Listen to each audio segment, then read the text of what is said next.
India AI impact 2026 में Galgotia university द्वारा चीन के रोबोट डॉग को अपना बताकर पेश करने के कारण उनकी तथा देश की बहुत फजीहत हो रही है। भारत विश्व भर में हंसी का पात्र बन गया है और तमाम सोशल मीडिया पोस्ट भरा पड़ा है गलगोटिया यूनिवर्सिटी की उन महिला प्रोफेसर के ऊपर मजाक से। झूठ पकड़े जाने के बाद जिस हास्यास्पद तरीके से वहां की प्रोफेसर महोदया अपना और अपनी यूनिवर्सिटी का बचाव कर रही हैं, वो हम भारतीयों के लिए तो आम बात है। बात यह भी हो रही है कि ये तो इस देश की आजकल फितरत है और यहां तो सत्ता के शीर्ष से ही ऐसे ऐसे हास्यास्पद दावे कर दिए जाते हैं जैसे कि नाले के गैस से चाय बनाना या फिर बादलों की राडार थ्योरी। लेकिन जिस बात पर आज सबसे ज्यादा चर्चा होनी चाहिए वो ये कि क्या यही है स्टैंडर्ड देश के आम प्राइवेट इंजीनियरिंग कॉलेजों का। आखिर गलगोटिया यूनिवर्सिटी कोई पहली बार तो खबरों में आया नहीं है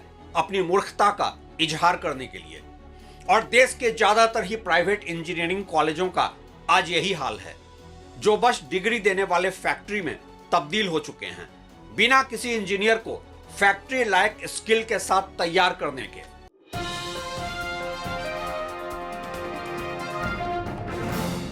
नमस्कार, आप देख रहे हैं ट्रैक टू रियलिटी और मेरा नाम है रवि सिन्हा। एक तो चोरी, ऊपर से सीना जोरी। अब यह कोई मुहावरा नहीं है, यह तो है आज के इंडिया की हकीकत। और अगर यह सीना जोरी सोफिस्टिकेटेड इंग्लिश में हो तो सीना जोड़ी में 4 चांद ही लग जाते हैं, एक ग्लोबल फील आ जाता है।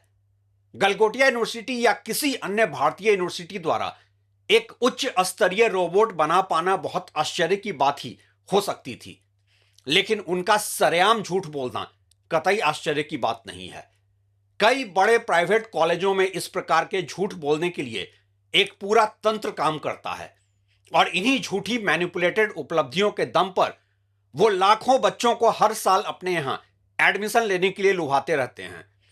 बात चाहे स्टूडेंट्स के 100% प्लेसमेंट की हो या फिर कैंपस प्लेसमेंट से ही लाखों करोड़ों के मिलने वाले पैकेज की, यह प्राइवेट एजुकेशन आज हर लिहाज से एक झूठ की दुकान बन चुका है। लेकिन दुर्भाग्यवश गलगोटिया यूनिवर्सिटी ने इस बार झूठ ऐसे फोरम पर बोला जिस पर दुनिया भर की निगाहें थी, इसलिए यह झूठ पकड़ा गया। और आदतन झूठ को डिफेंड करना न सिर्फ इस यूनिवर्सिटी को ही बल्कि देश को शर्मसार कर गया। लेकिन सच तो यही है, आज देश के बड़े प्राइवेट इंजीनियरिंग शिक्षा संस्थानों में हमारे होनहार छात्र छात्राओं के शिक्षण के तौर तरीके नितांत निराशाजनक हैं। हमारा एजुकेशन सिस्टम चीन और अमेरिका से दशकों पीछे है।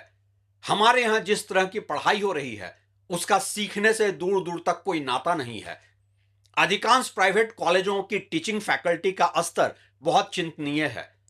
यहां 20-25 हजार मासिक तनख्वाह पर पढ़ाने वाले टीचर्स भी अक्सर ही उसी कॉलेज से डिग्री प्राप्त विद्यार्थी होते हैं। जिन इंजीनियरों को कहीं नौकरी नहीं मिलती है वे मजबूरी में इन कॉलेजों में पढ़ाते हैं। पढ़ाने का काम बिना पैशन के हो ही नहीं सकता है, लेकिन यहां यह हो रहा है बिना रोजगार के किसी और मौके के। अधिकांश प्राइवेट कॉलेजों का उद्देश्य तकनीक के क्षेत्र में सफलता प्राप्त करना नहीं होता है बल्कि सफलता को मैनिपुलेट करना होता है। कॉलेज प्रशासन को भी बखूबी पता है कि दिशाहीन भारतीय शिक्षा व्यवस्था में लाखों मजबूर भारतीय छात्र छात्राओं के पास उनके निम्न स्तरीय कॉलेजों में दाखिला लेने के अतिरिक्त क्या ही विकल्प बचा है। यहां मैं एक बात और स्पष्ट कर दूं कि प्राइवेट कॉलेज पर सवाल उठाते हुए मैं कहीं से भी इंडोर्स नहीं कर रहा हूं कि हमारे आईआईटीज या एनआईटीज में रिसर्च का स्तर विश्व स्तरीय है। हमारे एकेडमिक इंस्टीट्यूशंस की ग्लोबल रैंकिंग काफी है यह डिस्प्ले करने को कि हम कहां स्टैंड करते हैं। बस अंतर यह है कि यहां पर मैनिपुलेशन तथा रीपैकेजिंग की आवश्यकता नहीं होती, क्योंकि फैकल्टी को मालूम है कि उनकी मोटी मोटी सैलरी तो पक्की है, भले ही वो अपने विद्यार्थियों द्वारा कुछ रिसर्च करवा कर दें या न दें। ये संस्थान देश के सर्वश्रेष्ठ टैलेंट को अपने यहां लेते हैं और इनको मीडियोकर बनाकर समाज को वापस सौंप देते हैं। और क्यों न हो देश की अंतर्राष्ट्रीय बेइज्जती अपने झूठे दावे पर, जब हमारा फोकस ही नहीं है कि हम वर्ल्ड क्लास टेक्नोलॉजी बनाएं। दुनिया के दूसरे देश हमसे आगे हैं क्योंकि उनका एक फोकस्ड अप्रोच है टेक्नोलॉजी और आर्टिफिशियल इंटेलिजेंस में। चाइना अपने जीडीपी का 2.7%, यानी कि 800 billion US dollar research and development R and D पर खर्च करता है। अमेरिका अपने बजट का 3.6% आर&डी पे खर्च करता है। इजराइल अपने बजट का 5% सिर्फ आर&डी पे खर्च करता है। South Korea 5%, Japan 3.3%, Germany 3.1%, UK 2.9%, France 2.2%। ये देश रिसर्च एंड डेवलपमेंट में इसलिए आगे होते हैं। अब अपने देश का खर्च देखिए आर&डी के ऊपर। बजट का 0.6%, करीब करीब 20-22 बिलियन डॉलर से ज्यादा का एक्चुअल खर्च नहीं। चाइना और यूएस के खर्च के मुकाबले कोई 3-4%। फिर आप चाहते हैं कि हमारा देश भी बराबरी करे? ऐसे कैसे? और जब आर&डी पर सरकारी उदासीनता और खर्च में कमी है तो जाहिर सी बात है कि प्राइवेट संस्थान अपनी दुकान लेकर आगे आएंगे ही। लेकिन इन प्राइवेट इंजीनियरिंग कॉलेजों की कहानी बहुत अलग है, क्योंकि इसके पीछे का अर्थशास्त्र भी अलग है। एक प्राइवेट इंजीनियरिंग कॉलेज बनाने के लिए बहुत बड़ी जमीन चाहिए, बहुत बड़ी बिल्डिंग चाहिए और बहुत बड़ा इंफ्रास्ट्रक्चर चाहिए। इसके लिए लगता है ढेर सारा धन, या अगर खुलकर आज सच को एक्सेप्ट करें तो काला धन ढेर सारा।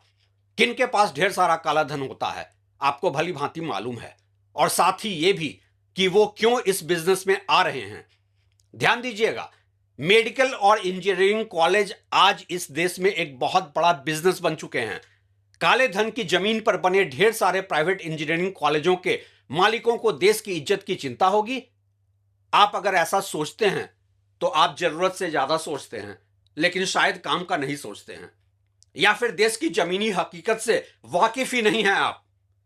मेरा जितना एक्सपोजर रहा है ऐसे इंजीनियरिंग कॉलेजों का, खासकर नोएडा, ग्रेटर नोएडा के इंजीनियरिंग कॉलेजों का, उसके आधार पर इतना कह सकता हूं कि ये सब इंजीनियरिंग कॉलेज बस एक स्कैम है, शायद ही हो कोई अपवाद।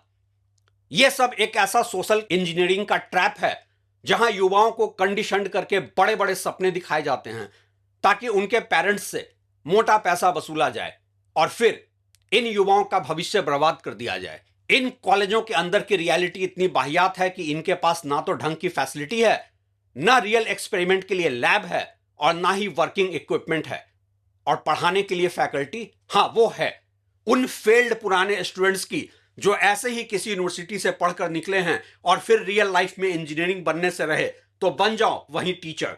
पढ़ाई के नाम पर इतनी मोटी फीस वसूलने के बाद क्या ही मिलता होगा आप खुद समझ सकते हैं। यहां के इंजीनियरिंग कॉलेज एक स्कैम, एक फ्रॉड में तब्दील हो चुके हैं। ये दरअसल कॉलेज हैं ही नहीं, ये तो है क्राउडेड वेयरहाउस, जहां कोई 2-4 एकड़ के कैंपस में हर बैच में 500 से 1000 स्टूडेंट्स को एनरोल कर दिया जाता है।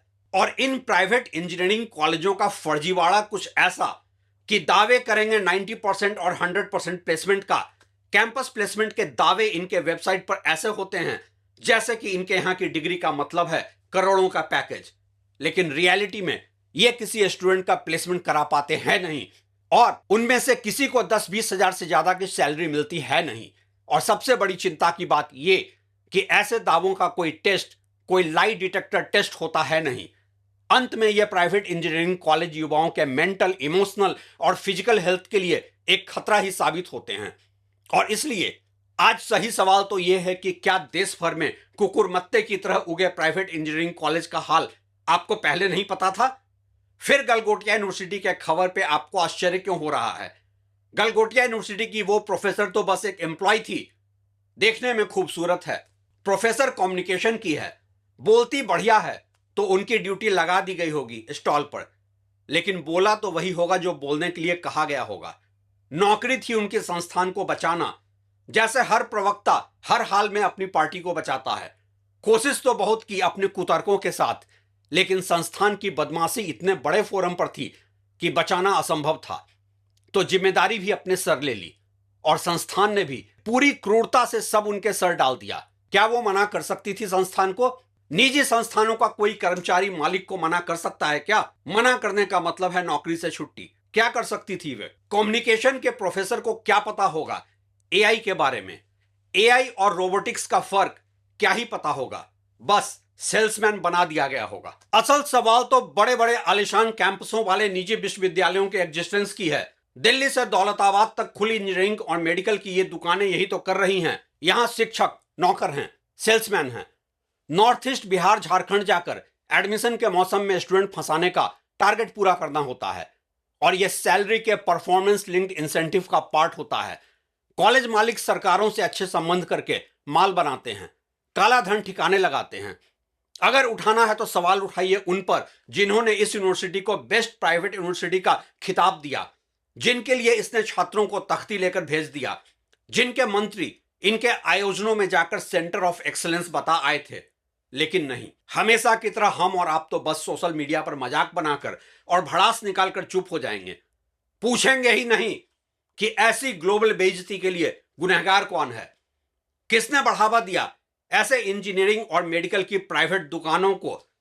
जब पूरी दुनिया एआई को भविष्य की तरह देख रही है तो क्यों हमारे किसी राज्य का प्रतिनिधि बनकर वो मंत्री एआई समिट में शिरकत करे जो खुद 7वीं फेल है, जिसे ना एआई का ए समझ आता हो और ना टेक्नोलॉजी का टी। लेकिन नहीं, जब देश में एआई को अपने घर की आई कहकर उस ब्रह्म ज्ञान पर आत्मुग्ध हुआ जा सकता है तो फिर गलगोटिया यूनिवर्सिटी के लिए तो कहना ही होगा, well done Galgotia, nation deserves you. ऐसा इसलिए भी कि आपके बहाने कम से कम प्राइवेट इंजीनियरिंग कॉलेजों की सच्चाई तो सामने आई। और हां, एआई और रोबोट्स में फर्क ना समझने के लिए भी आपका शुक्रिया।